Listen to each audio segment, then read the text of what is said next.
disebut dalam Al-Quran hum fi salatihim daimun, atau yang disebut dengan salatul daim. Apa itu salatul daim? Nah, ini dalam kajian tasawuf, salatul daim itu penyaksian zat kepada sifat secara terus menerus. Nah, ini jadi beda. Kalau salat syariatnya ada berdiri, ruku yang tidak sujud dengan bacaan tertentu, dengan waktu yang tertentu. Nah, tapi kalau salat dalam pengertian usta, ingat hati kepada Allah. Nah, kalau salat secara daim itu artinya penyaksian zat kepada sifat secara terus menerus, tak terbatas oleh waktu dan tempat, di mana saja. Nah, itu yang berdiri salat, dirikan salat. Nah, kalau dirikan salat artinya apa? Terus menerus. Bukan hanya ketika kita salat 5 waktu saja, kan dirikan salat. Aqimis salat li zikri. Kau dirikan salat untuk mengingat aku. Jadi mendirikan salat tentu beda dengan mengerjakan salat. Kalau mengerjakan salat tubuhnya berbuat, itu salat syariat. Tapi kalau mendirikan salat itu terus menerus keyakinan. Dan itu yang dinilai. Nah, sehingga ketika kita pahami dalam hadis awwalu ma yuhasabu yaumal qiyamah as-shalah, yang pertama kali ditanya pada hari kiamat adalah salat. Kalau salatnya baik, baik seluruh amalnya. Kalau salatnya jelek, jelek seluruh amalnya. Nah, salat yang mana? Tentunya ketiga-tiganya jadi penilaian syariat, wusta dan daim. Tapi intinya ada apa? Pendirian kita tentang salat atau mendirikan salat itu terus menerus. Nah, so kalau kita sudah bisa melaksanakan ya penyaksian zat kepada sifat secara terus menerus, rasanya tidak ada kesempatan untuk berbuat tidak baik, gitu ya.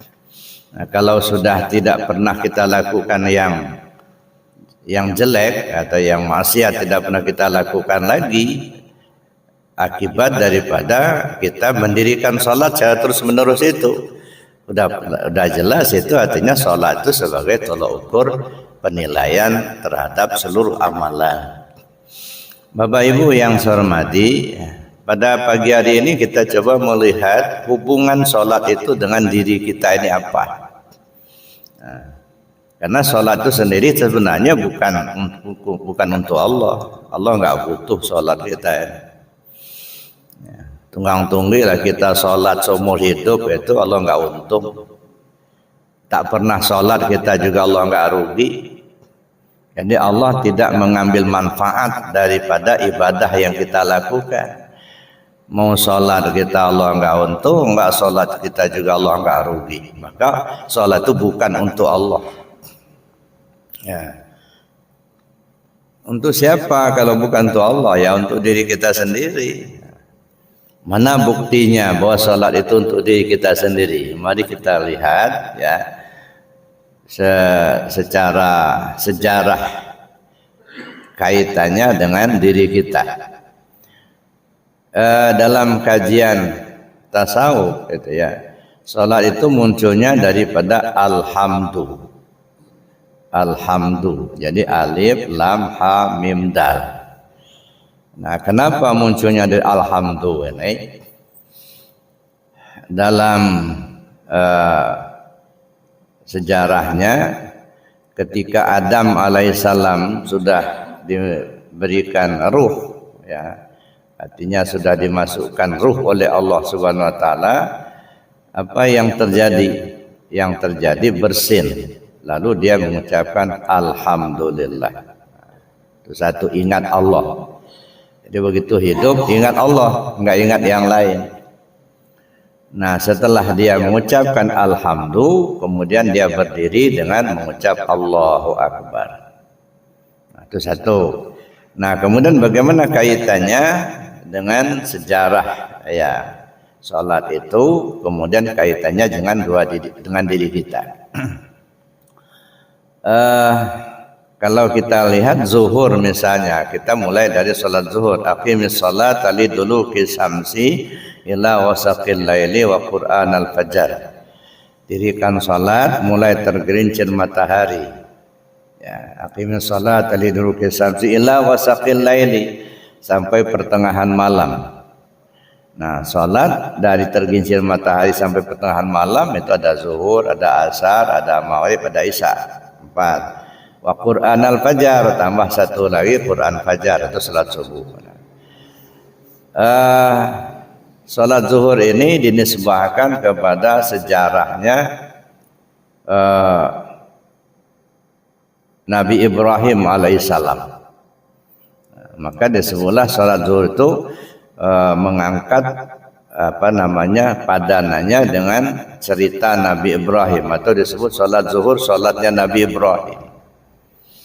Nah, kenapa salat zuhur itu salatnya Nabi Ibrahim alaihissalam? Karena pada saat Ibrahim alaihissalam melaksanakan penyembelihannya terhadap putranya Ismail alaihissalam. Nah, setelah diganti oleh Allah melalui Jibril dengan penyembelihan seekor kibas, lalu kemudian beliau meninggalkan tempat itu. Sebelum beliau meninggalkan tempat itu, beliau sujud terlebih dahulu. 4 kali sujud. Ya. Sujud yang pertama menyatakan syukur kepada Allah karena beliau telah melaksanakan perintah Allah. Nah, ini panjang ceritanya, ya teh. Bahwa Allah perintahkan kepada Nabi Ibrahim untuk menyembelih anaknya. Nah, beliau laksanakan itu. Jadi bersyukur kepada Allah walaupun hanya lewat mimpi dalam kisahnya itu, tapi beliau yakin betul itu ada perintah Allah dan memang benar perintah Allah. Alhamdulillah itu terlaksana. Ya. Kemudian sujud yang kedua bersyukur kepada Allah karena beliau tidak terperdaya oleh tipu daya iblis. Kan ketika beliau membawa Ismail alaihissalam ke arah Mina untuk disembelih, nah yang digodanya Ibrahim alaihissalam. Ibrahim, apa kau enggak sayang sama anakmu, satu-satunya anakmu, kok mau disembelih? Kata Ibrahim tahu betul kalau itu adalah iblis, lalu dilemparlah dengan batu. Nah, kemudian digoda pula Siti Hajar. Ya.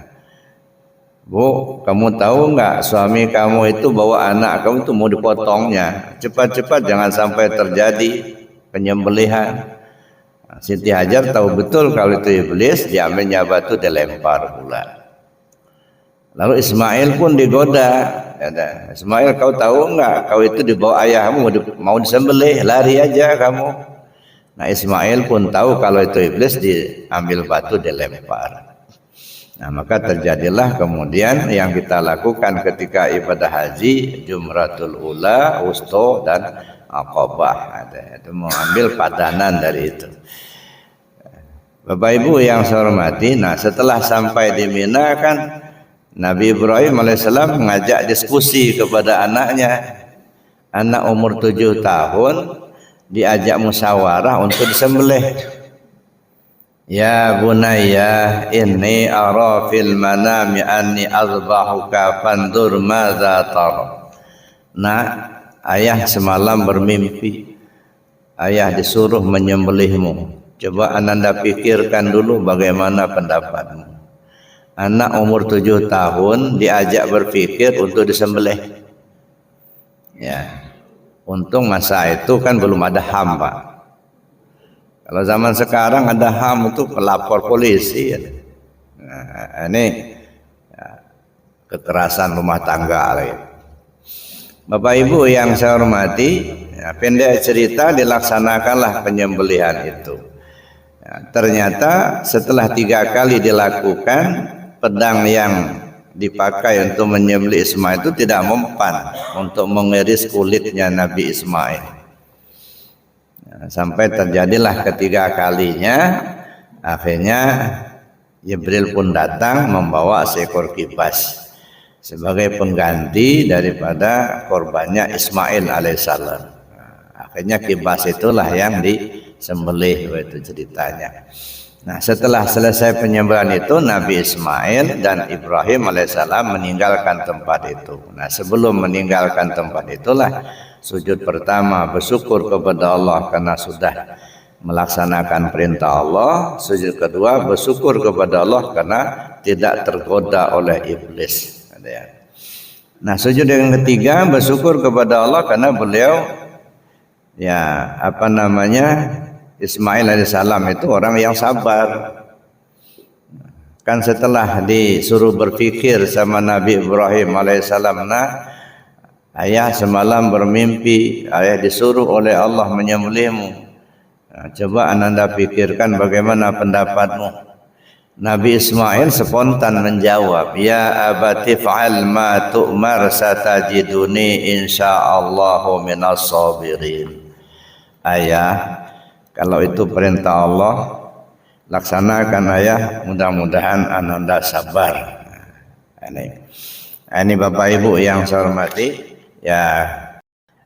sabar. Jadi beliau meninggalkan tempat itu, akhirnya sujud kepada Allah karena beliau sudah melaksanakan perintah Allah. Kemudian bersyukur karena tidak tergoda oleh iblis, dan bersyukur kepada Allah. Bersyukur kepada Allah tidak tergoda iblis. Kemudian sujud yang keempat bersyukur kepada Allah karena diganti oleh Allah dengan seekor kibas. Jadi ada penggantinya. Jadi 4 kali sujud. Makanya sholat zuhur itu 4 rakaat. Dan itu terlaksananya itu pas waktu zuhur masuk, tergelincirnya matahari. Makanya sholat zuhur itu dinisbahkan kepada Nabi Allah Ibrahim alaihissalam. Nah, kemudian kenapa 4 rakaat? Ada hubungannya dengan diri kita. Maka saya katakan tadi, sholat itu bukan untuk Allah tapi untuk diri kita. Mana buktinya sholat itu untuk diri kita?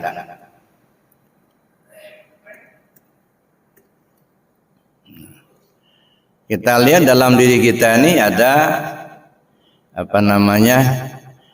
ada 2 tangan, ada 2 kaki. Dalam diri kita ini kan ada tangan dan kaki. Jadi 2 tangan, 2 kaki. 1. Makanya menurut sebagian ulama tasawuf, kenapa 4 rakaat? Karena ada hubungannya dengan sujud yang dilakukan oleh Nabi Ibrahim alaihissalam ketika menyembelih putranya. Karena sholat itu untuk diri kita, mana kaitannya dengan diri kita? 2 tangan dan 2 kaki. Jadi kalau kita tidak melaksanakan sholat zuhur, sama saja kita memotong 2 tangan 2 kaki kita jadi undel-undel. Jadi itu artinya menunjukkan diri kita itu sendiri. 1. Yang kedua, sholat asar. Sholat asar itu dinisbahkan kepada sejarahnya Nabi Yunus alaihissalam. Maka disebutlah sholat asar itu sholatnya Nabi Yunus. Nah, kenapa disebut sholatnya Nabi Yunus? Kita tahu dalam sejarah bahwa Nabi Yunus itu mendakwahkan agama Allah itu di tempatnya atau di negerinya sudah sedemikian lama tidak ada yang merespon. Nah, akhirnya beliau kesal, akhirnya pindah. Beliau ingin mendakwahkan Islam itu, tauhid itu kepada orang lain di luar negerinya atau di luar kampungnya. Tapi beliau belum ada perintah. Nah, jadi beliau berangkat sendiri, tidak nunggu perintah Allah dulu gitu. Nah, sedang kalau Nabi Muhammad dulu hijrah itu nggak mau, dia hijrah sebelum ada perintah hijrah. Nah, dan Nabi Yunus ini enggak, dia inisiatif dia sendiri untuk mendakwakan Islam ke tempat lain. Nah, akhirnya beliau berangkatlah meninggalkan kampungnya atau negerinya, pergi ke tempat lain dan naik kapal untuk ke sebuah pulau, mendakwakan Islam itu di situ. Nah, di tengah laut ternyata kapalnya oleng. Nakhoda kapal memprediksi ini beban harus dikurangi. Nah, sehingga barang-barang di kapal itu sudah dibuang semua. tas-tas sudah dibuang semua, ya dah. Masih juga oleng. Akhirnya nakoda kapal minta supaya salah satu penumpangnya dibuang. Karena tas-tas sudah dibuang semua ini masih oleng juga, khawatir tenggelam semua nanti. Maka penumpangnya harus dibuang salah satunya. Enggak ada yang mau, ya. Karena memang harus dibuang, itu perintah nakhodanya. Akhirnya diundi. Dan lalanya yang keluar undian itu Nabi Yunus. Nah, siapa yang keluar undinya, nah, dialah yang dibuang. Nah, akhirnya dibuanglah Nabi Yunus, itu ya. Begitu dibuang ke laut, akhirnya dimakan, ditelan sama ikan nun. Ya, untung ditelan Pak, kalau dikunyah habis. Nah, jadi begitu ditelan, nah, akhirnya sudah gelap lah masuk ke perut ikan. Dibawa oleh ikan ke dasar. Ya, datanglah Jibril alaihissalam untuk mengajarkan doa Nabi Yunus. La ilaha illa anta subhanaka inni kuntu minaz zalimin. Itu doa Nabi Yunus ketika berada perut ikan. Kalau kita mendapatkan satu kesulitan, banyak-banyaklah baca doa la ilaha illa anta subhanaka inni kuntu minaz zalimin. Doa Nabi Yunus. Nah, setelah dibacakan itu diamalkan Yunus, rupanya beliau seolah-olah berada pada peti kaca. Nah, jadi beliau melihat semua yang ada di luar itu. Nah, seperti berada di peti kaca. Dan ikan itu lemas. Kalau dibacakan doa ini dia lemas, akhirnya tidak punya kekuatan lagi, terbawalah oleh ombak sampai beliau ke pinggir atau ke pantai. Nah, sampai di pantai dimuntahkannya, akhirnya keluarlah Nabi Yunus itu dari perut ikan itu. Ya, begitu sudah dimuntahkan, ya namanya sudah berapa hari di perut ikan, nggak makan, nggak minum, terkurunglah di situ, gitu kan, lemas, gitu ya. Begitu sudah pagi, di sekitar tempat Nabi Yunus dimuntahkan ikan itu ada penggembala kambing. Ya, ada seekor kambingnya itu yang sedang punya anak kecil. Nah, lalu kemudian sudah berapa hari, sudah 3 hari gitu ya. Rupanya si kambing, anak induk kambing itu datang ke Nabi Yunus untuk ngenenkannya. Nah, ketahuannya itu sudah 3 hari karena apa namanya, si penggembala kambing ini mulai menghitung kambingnya. Kurang 1, ya. Jadi di mana 1? Carinya 1. Yang 1 itulah yang induk kambing yang masih punya anak kecil itu. Anaknya ditinggal, induknya sudah nggak ada. Nah, akhirnya ya kewalahan lah si tukang gembala ini, dicarinya, ketemu. Rupanya sedang ngenenin Nabi Yunus. Nah, jadi sudah 3 hari, rupanya begitu datang si induk kambing tadi, langsung dia menemui Nabi Yunus ngeneninnya. Nanti mau pulang sore itu dia pergi juga ngenenkan dulu. Jadi 2 kali sehari. Begitu datang pagi itu dinenkan, sorenya juga begitu sampai 3 hari. Nah, setelah dicari sama penggembala kambing itu, dilihatnya kambing itu lagi ngenen Nabi Yunus. Nah, sudah 3 hari itu Nabi Yunus sudah punya kekuatan. Nah, akhirnya dibawalah oleh penggembala kambing itu pulang. Karena sudah bisa diajak ngobrol begitu ya. Nah, sebelum Nabi Yunus alaihissalam meninggalkan tempat itu, beliau sujud dulu. Sujud pertama bersyukur kepada Allah karena beliau terlepas dari kegelapan pikiran sehingga beliau ditelan oleh seekor ikan. Kan gelap pikiran, sekian banyak penumpang, dia yang menceburkan ke laut.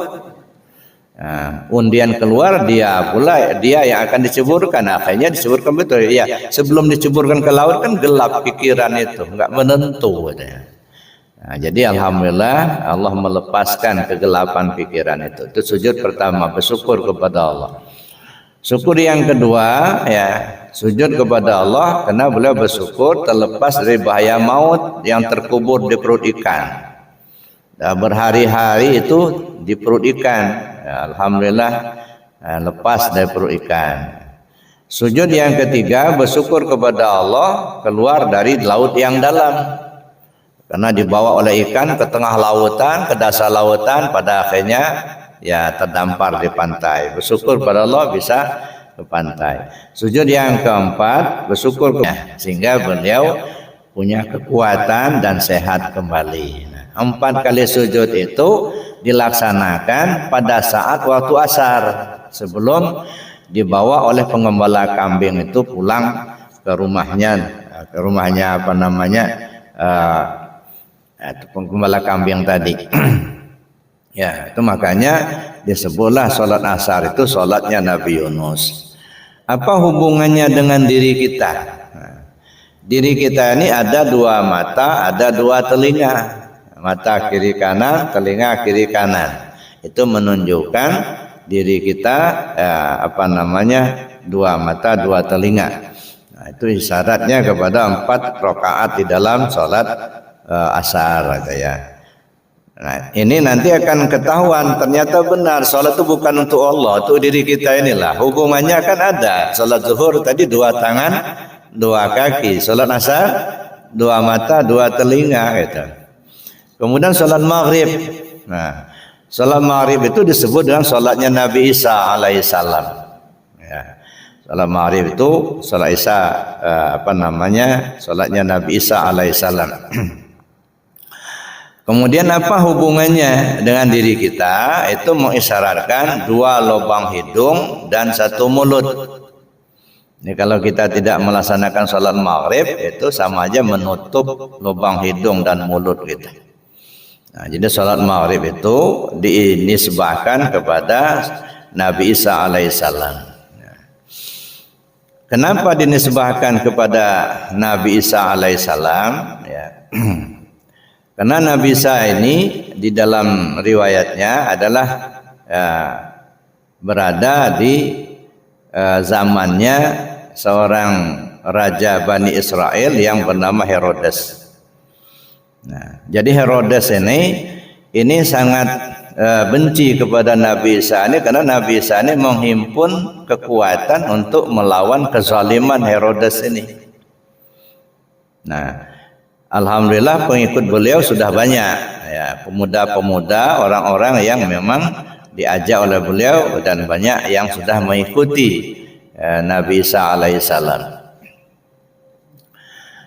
Tapi di antara murid Nabi Isa ini ada 1 orang yang murtad. Ya, jadi dari zaman dulu lah yang namanya murid ngelawan guru itu, dari zaman dulu, bukan zaman sekarang aja. Ya. Ada seorang muridnya itu yang murtad itu pada saat itu. Ya. Dan beliau yang memberitahu untuk apa namanya, dibunuh ya. Kita lihat di sini. Jadi ada seorang raja Bani Israel yang bernama Herodes itu tidak merasa senang dengan kehadiran Nabi Isa dan menuduh Siti Maryam telah berbuat zina sehingga melahirkan seorang anak laki-laki, dan menganggap Nabi Isa itu sebagai nabi palsu. Kemudian menyuruh salah seorang pengikut Nabi Isa yang bernama Yahuza yang berkhianat kepada beliau untuk menangkap Nabi Isa. Jadi orang inilah yang menunjukkan keberadaan Nabi Isa dan mengajak serdadu untuk menangkapnya. Nah, jadi karena Herodes ini merasa terganggu dengan tindakan Nabi Isa alaihissalam yang menyebarkan ajaran tauhid dan meluruskan kezaliman Raja Herodes ini, akhirnya Raja Herodes ini berusaha untuk menangkap Nabi Isa alaihissalam. Nah, lalu dicarilah di mana tempat beliau berada. Akhirnya ada seorang murid beliau yang bernama Yahuza yang murtad ya, lawan Nabi Isa, keluar daripada pengikut Nabi Isa. Nah, dialah yang menunjukkan. Akhirnya Raja Herodes ini memerintahkan beberapa orang tentara bersama dengan Yahuza untuk menangkap Nabi Isa. Berangkatlah mereka ke situ. Nah, di perjalanan sebelum mereka sampai, Jibril datang menemui Nabi Isa alaihissalam, ngasih tahu bahwa kalau sore itu, malam itu ya, menjelang maghrib itu ada pasukan dari Herodes untuk menangkap Nabi Isa. Akhirnya Jibril membawa Nabi Isa naik ke langit. Nah, makanya Nabi Isa itu tidak mati. Nanti satu saat nanti dia akan turun lagi. Gitu. Nah, diangkat oleh Jibril, dibawa ke langit. Ya. Datanglah tentara untuk menangkap beliau, digeledah tempatnya itu, nggak ada orang. Udah dicari sana ke dalam keluar, nggak ada orang. Nah, rupanya Allah Subhanahu Wa Taala menempelkan atau mempersamakan muka Nabi Isa itu kepada Yahuza, ya murid yang murtad tadi. Jadi murid yang murtad itu sudah berbentuk mukanya Nabi Isa. Gitu. Nah dialah yang ditangkap si Yahuza ini. Nah karena persis mukanya, wajahnya sudah seperti Nabi Isa gitu. Nah dialah yang ditangkap. Nah dia yang dibawa ke ke Raja Herodes, dan dialah yang dibunuh dan disalib di tiang salib. Maka disebutkan dalam Al-Quran, wa ma qataluhu wa ma salabuhu walakin syubbihalahu. Isa itu tidak dibunuh, tidak disalib. Yang dibunuh, yang disalib itu adalah orang yang diserupakan dengan Nabi Isa. Nah, itulah si Yahuza itu.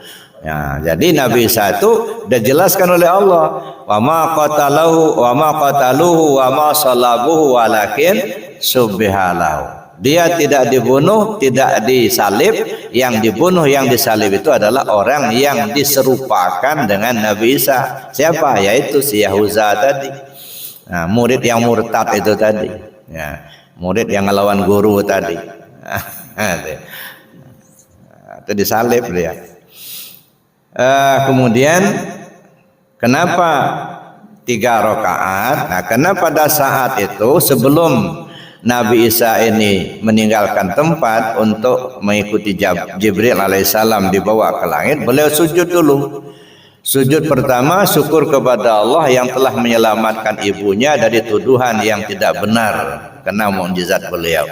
Kan Siti Maryam itu kan selalu berada di mihrab atau di tempat satu kamar di Masjid Aqsa. Jadi beliau sudah berbulan-bulan tinggal situ untuk ibadah kepada Allah. Jadi beliau tidak berinteraksi dengan laki-laki. Nah, jadi beliau sengaja untuk ibadah di situ. Nah, karamahnya luar biasa. Setiap beliau ada waktu makan sudah terhidang aja. Nah, jadi tidak mencari lagi gitu ya. Nah, satu ketika datanglah Jibril alaihissalam memberitahu bahwa dia akan melahirkan seorang anak laki-laki. Ya, kata Siti Maryam, bagaimana mungkin saya akan melahirkan seorang anak, saya nggak pernah disentuh oleh laki-laki. Lalu Jibril mengatakan Allah Maha Kuasa atas segala sesuatu. Nah, berapa waktu kemudian dia hamil. Nah, waktunya melahirkan. Nah, dia melahirkan di satu tempat. Ya. Nah, setelah lahir itu Allah perintahkan untuk pulang, tapi dengan puasa. Puasa tidak boleh ngomong. Nah, puasanya bukan nggak boleh makan, nggak boleh ngomong. Itu puasanya. Nah, dibawalah si bayi itu ke rumah, dan sampai di rumah mulai orang berdatangan. Sebab kalau kebetulan dia ini zina, itu akan dibunuh. Akan dibunuh. Jadi ditanya, siapa bapak si bayi ini? Karena beliau diperintahkan puasa tidak ngomong, akhirnya Siti Maryam cuma nunjukkan saja ke bayi. Nah, artinya tanya langsung kepada bayi itu. Baru umur 3 hari, ya suruh ngomong. Nah, akhirnya orang-orang yang tidak senang tadi bertanyalah kepada si jabang bayi, bayi, siapa bapak kamu? Nah, si bayi Isa alaihissalam yang masih 3 hari, umur 3 hari ngomong, inni Rasulullah ilaikum. Saya ini Rasul Allah untuk kalian. Nah, barulah mereka percaya bahwa ya dia adalah Rasulullah dan dia tidak berzina gitu ya. Nah, makanya beliau sujud pertama bersyukur kepada Allah karena menyelamatkan ibunya dari tuduhan berzina tadi atas kemujizatan Nabi Isa bisa ngomong waktu masih kecil.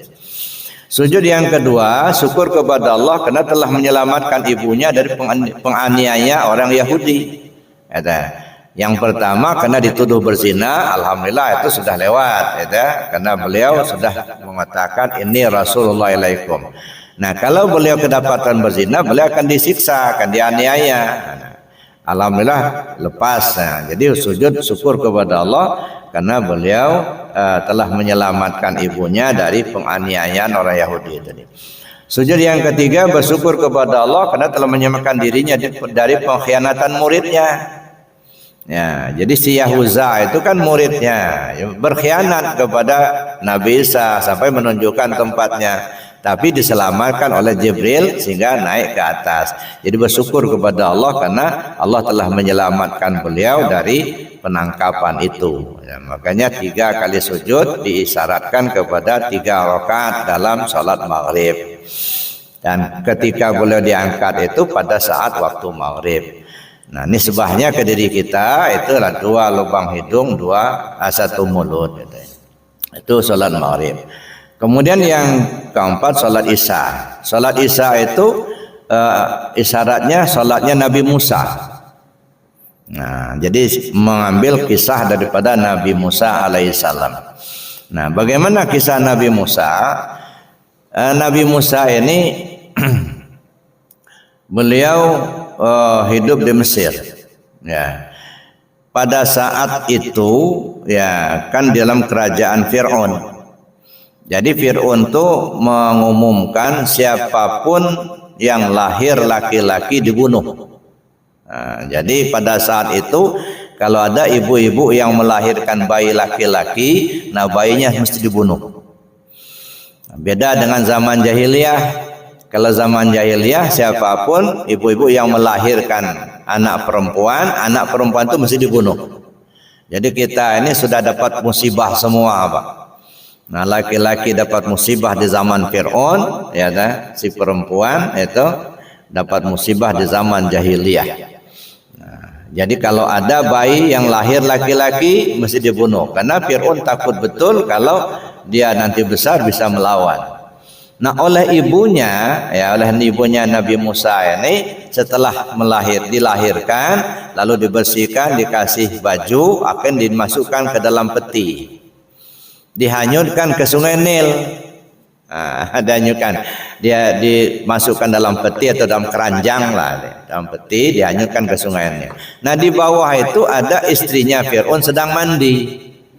Nah, dilihatnya ada peti ya di tengah Sungai Nil itu. Disuruhnya lah pengawalnya ngambil. Coba ambil peti itu dulu, apa isinya. Begitu diambil, dibuka, rupanya bayi. Nah, akhirnya dibawalah pulang ke istana. Sampai di sana marahlah Fir'aun ini, mau dibunuh. Ya, jangan, kata istrinya ini. Nah, kita kan nggak punya anak. Nah, kita besarkan saja. Kalau dia besar nanti, siapa tahu bisa menggantikan kamu nanti. Rupanya masuk akal pula. Nah, makanya dibiarkanlah dia tinggal di istana, diasuh oleh istri Fir'aun itu ya, sampai dia menjadi besar. Nah, pada saat masih merangkak, nah si Fir'aun ini enggak juga tenang dia. Jangan-jangan anak ini nanti bisa melawan ini nanti. Ada. Akhirnya dites lah, ya. Ini bayi masih merangkak, dites sama Fir'aun. Ditaruhnya roti 1 sama bara api. Nah, jadi kata Fir'aun, kalau anak ini ngambil roti, berarti anak ini pintar ini, masih bunuh aja dia. Nah, disuruhlah anak itu merangkak. Mana yang diambilnya? Ambil roti, apa ngambil bara api? Kan diletakkan satu roti, 1 bara api. Merangkalah Nabi Isa ini yang masih kecil itu. Begitu sampai, bara api itu yang diambilnya langsung dimasukkan ke mulut. Nah, maka menggulunglah lidahnya, maka telorlah dia, nggak bisa ngomong fasih. Nabi Musa ini. Nah, kena bara api yang diambilnya, kata Fir'aun, ini tolol anak ini.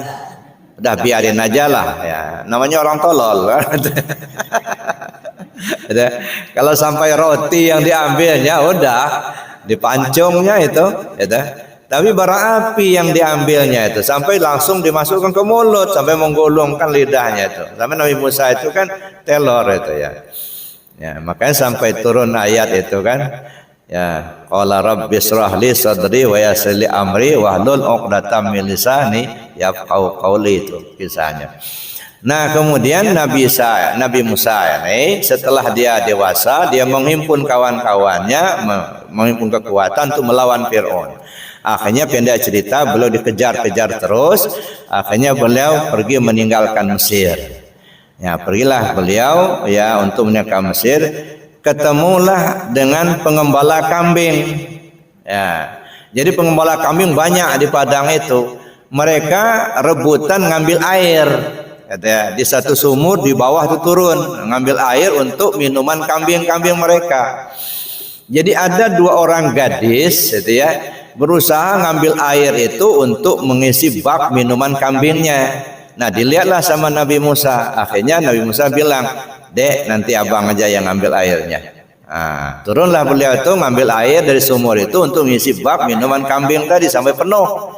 Begitu sudah penuh, Nabi Musa ini mau pula mau meneruskan perjalanannya. Dek, ini baknya sudah penuh, saya mau meneruskan perjalanan saya. Ya. Jangan dulu bang, kata gadis berdua ini. Ayah kami ingin berterima kasih kepada abang, karena abang sudah membantu kami ngambil air di sumur itu. Emangnya rumah kalian di mana? Enggak jauh dari sini. Nah, akhirnya pulanglah. Ya, mengikuti gadis 2 itu. Rupanya gadis itu anaknya Nabi Syuaib alaihissalam. Nah, sampai di situ ceritalah si anak gadis tadi. Akhirnya disuruh minap dulu semalam di situ. Begitu sudah pagi, Nabi Musa ini minta izin meneruskan perjalanan. Kata Nabi Syuaib alaihissalam, sebelum kamu meneruskan perjalananmu, saya mengucapkan terima kasih banyak atas bantuan kamu mengambilkan air untuk kambing-kambing yang digembalakan oleh anak saya kemarin. Sebagai hadiahnya, kamu pilihlah salah seorang gadis anak saya itu untuk istri kamu. Nah, enak benar hadiahnya. Dikasih hadiah, milih. Nah, silakan pilih, mau yang tua apa yang adiknya terserah. Nah, dipilihlah salah seorang. Akhirnya nikahlah dengan anaknya Nabi Syuaib alaihissalam. Nah, sudah nikah, tinggallah di situ di Madian itu. 10 tahun sudah berlalu, anak pun sudah ada, teringatlah kampung halaman di Mesir. Nah, mereka Nabi Musa mengajak istrinya untuk pulang nengok kampung di Mesir, jalan kaki. Nah, rupanya hari sudah sore, sudah hilanglah terangnya matahari, sudah mulai gelap ya. Oleh Nabi Musa alaihissalam diperintahkan, disuruhlah sama istrinya, kamu sama anak-anak tunggulah di jalan ini. Ini kan jalan sudah gelap ini. Itu kelihatannya ada api di bawah itu. Saya mengambil api dulu untuk obor di perjalanan. Biar terang kan gitulah. Turunlah Nabi Musa alaihissalam ke lembah itu, ya, ke lembah Bukit Tursina itu. Nah, sampai di sana enggak ada api, cuman terangnya bukan main. Kagetlah Nabi Musa ini, apinya enggak ada tapi begitu terang. Akhirnya terdengarlah suara menyampaikan bahwa Allah mengangkat dia sebagai rasul. Nah, kata Nabi Musa alaihissalam, ya Allah, kalau memang saya diangkat jadi rasul, tolong angkat juga kakak saya Harun jadi rasul juga. Sebab kalau berhadapan dengan Fir'aun saya nggak bisa ngomong, kakak saya Harun lah yang fasih. Akhirnya dikabulkan Allah permintaannya, maka kakaknya Nabi Musa yang bernama Harun diangkat juga menjadi rasul, gitu ya. Maka kalau berhadapan dengan Fir'aun, kalau ngomong Harun yang tampil. Nah, tapi kalau mukjizat Nabi Musa yang tampil. Nah, kan gitu kan. Nabi Musa diberi Allah mukjizat, gitu ya. Nah, itu ceritanya. Jadi setelah diangkat jadi rasul, nah, Nabi Musa alaihissalam meninggalkan tempat itu. Sebelum beliau meninggalkan tempat itu, beliau sujud dulu 4 kali. Ya, sujud yang pertama syukur kepada Allah atas karunia-Nya yang telah menyelamatkan beliau dari kejaran tentara Fir'aun, sehingga selamatlah beliau, ya, tidak dibunuh oleh Fir'aun. Yang kedua, sujud yang kedua syukur kepada Allah atas karunia-Nya yang telah menolong beliau selama di perantauan di Madian sampai beliau beristri dengan putrinya Nabi Syuaib alaihissalam. Sujud yang ketiga syukur kepada Allah ya, karena Allah telah memilih beliau mengangkat beliau sebagai rasul untuk menyelamatkan Bani Israel. Sujud yang keempat, bersyukur kepada Allah karena telah menerima permintaannya agar kakaknya Harun diangkat menjadi rasul. Maka sujudnya 4 kali. Maka nisbah ke waktu itu waktu Isya. Nah, maka disebutlah salat Isya itu salatnya Nabi Musa alaihissalam. Nah, nisbahnya kepada kita ya kenapa namanya 4 rakaat? Apa hubungan dengan diri kita? 2 bahu, 2 dada. Dada kiri kanan, bahu kiri kanan. Itu kepada diri kita. Nah, kemudian terakhir salat subuh. Nah, salat subuh ini disebut dengan salatnya Nabi Adam alaihissalam. 2 rakaat. Ya, kisahnya Nabi Adam alaihissalam setelah beliau melaksanakan larangan atau melanggar larangan di dalam surga, akhirnya Allah perintahkan supaya keluar ke bumi. Nah, skenarionya begitu, sebenarnya memang udah Allah juga yang ngaturnya begitu. Ya, kalau nggak melakukan kesalahan nggak keluar dari surga. Kalau nggak keluar dari surga kan nggak ada orang di bumi ini. Nah, tapi beliau melakukan kesalahan, akhirnya diturunkan ke bumi. Ya. Nabi Adam alaihissalam diturunkan di Sailendra. Itu tengah malam, itu belum ada listrik. Sedangkan Siti Hawa diturunkan di Jeddah. Nah, kan jauh gitu ya. Jadi makanya sebutlah tempat itu Jeddah. Jeddah itu kan nenek. Nah, kenapa? Karena Siti Hawa diturunkan di situ. Nah, bercari-carianlah beliau berdua ini. Sudah sekian lama bercari-carian, ketemulah di padang Arafah. Maka disebutlah itu ada tugu alif di sana yang disebut Jabal Rahmah itu ya. Nah, sehingga beliau berdua itu hidup bersama, melahirkan anak sebanyak 99 anak. Nah, itu Bapak Ibu, yaitu Nabi Adam alaihissalam ya. Nah, kemudian kenapa disebut dengan salat Nabi Adam? Karena pada waktu pagi itu sudah hilangkan gelapnya, timbullah terang. Nah, beliau sujud kepada Allah, syukur kepada Allah karena lantaran telah hilang rasa takutnya disebabkan gelapnya malam. Ya, karena baru pertama kali turun ke bumi, ya masih gelap itu ya. Jadi dengan adanya pagi bersyukur kepada Allah karena hilang gelap, timbul terang.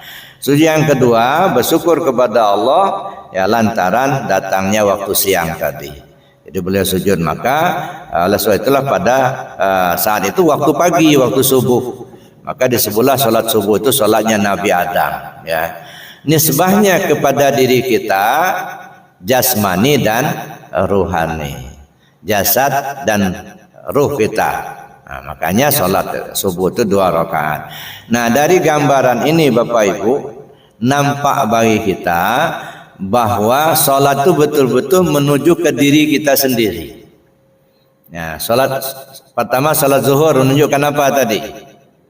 2 tangan, 2 kaki. Kemudian salat asar menunjukkan 2 mata, 2 telinga. Kemudian salat maghrib menunjukkan 2 lubang hidung, 1 mulut. Nah, maka salat maghrib 3 rakaat. Salat isya menunjukkan apa? 2 bahu, 2 dada. Ya, bahu kiri kanan, dada kiri kanan. Salat subuh menunjukkan jasmani dan ruhani. Berjelas betul bahwa salat itu diri kita itulah. Jadi kalau kita tidak melaksanakan salat, sama saja kita tidak mengabaikan atau tidak menghargai diri kita sendiri. Ya, kalau kita tidak melaksanakan salat 5 waktu itu sama dengan kita mencampakkan diri kita atau membunuh diri kita itu sendiri. Maka salat itu bukan untuk Allah, sebenarnya untuk diri kita sendiri. Itu satu. Yang kedua, dari teori atau tata laksana pelaksanaan salat itu sendiri sudah menunjukkan alif berdiri tegak. Atau berdiri tegak itu kan melambangkan alif. Nah, kemudian ruku lam pertama, intidal lam kedua, sujud ha, jadi alif lam ha. Itu sudah menunjukkan ke arah sana, gitu ya. Jadi kemana arahnya? Ya, salat itu ya, untuk beribadah kepada Allah. Jadi menghargai diri kita untuk kita ibadah kepada Allah. Nah, tinggal lagi kita pahami lebih jauh ya tentang salat itu sendiri. Nah, apakah salat itu untuk Allah atau bukan? Nah, kalau untuk Allah berarti Allah itu butuh. Kalau dia butuh berarti dia miskin, enggak kaya. Sedangkan Allah itu innallaha la ghaniyun 'anil alamin. Dia tidak butuh dari alam ini. Orang sholat Allah enggak untung, enggak sholat juga Allah enggak rugi. Berarti kita untuk diri kita sendiri. Nah, lalu kemudian kita arahnya kemana? Kepada Allah. Nah, tinggal lagi kita dalami lagi. Siapa yang sholat? Benarkah kita yang sholat? Nah, itu tuh pendalaman. Kalau kita yang sholat, pakai apa kita sholat? Berdiri kita kodrat Allah, melihat kita basar Allah, mendengar kita sama Allah, tahu baca ini dan itu ilmunya Allah. Yang mana yang punya kita? Kok ngaku-ngaku kita yang sholat? Nah, kan? Nah, ngaku-ngaku kita yang sholat, padahal fasilitas yang kita pakai milik Allah semua. Nah, itulah sebabnya dulu pernah saya cerita bagaimana seorang abid yang rajin ibadah secara syariat kok bisa masuk neraka. Kenapa? Karena di dalamnya syirik, Pak. Ya, lahirnya dia beribadah tapi syirik kepada Allah, mengaku dirinya kuasa. Dua yang kuasa, Allah kuasa, dirinya kuasa. Ngaku dirinya yang berilmu, Allah berilmu, dia berilmu. Ngaku dirinya melihat, Allah melihat, dia melihat. Dua. Allah itu tidak mau diduakan, Pak.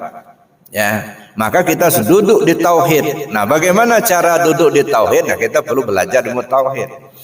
Nah, itu makanya Bapak Ibu, ini sejarah menunjukkan diri kita.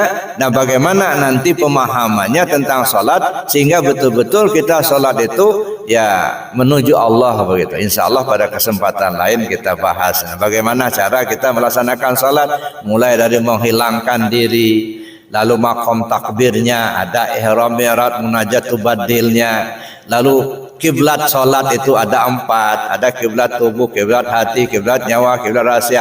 Arahnya kemana ini? Nah, jadi masih panjang, perlu kita kaji lebih jauh ya. Mudah-mudahan kita diberi Allah umur panjang, sehat jasmani dan rohani. Insya Allah kita semua pada akhirnya husnul khatimah. Amin Allahumma amin. Al-Fatihah. A'udzubillahi minasyaitonir rajim. Alhamdulillahirabbil alamin. Iyyaka na'budu wa iyyaka nasta'in. Shiratal ladzina an'amta 'alaihim ghairil maghdubi 'alaihim. Saya kira demikian saja Bapak Ibu, mari kita tutup dengan doa dan kafarat majelis. Bismillahirrahmanirrahim. Allahumma inni astaudi'uka ma 'allamtani wardudhu ilayya inda hajati ilaihi wala tansani ya rabbal alamin. Subhanakallahumma wa bihamdika asyhadu an la ilaha illa anta astaghfiruka wa atubu ilaik. Assalamualaikum warahmatullahi wabarakatuh.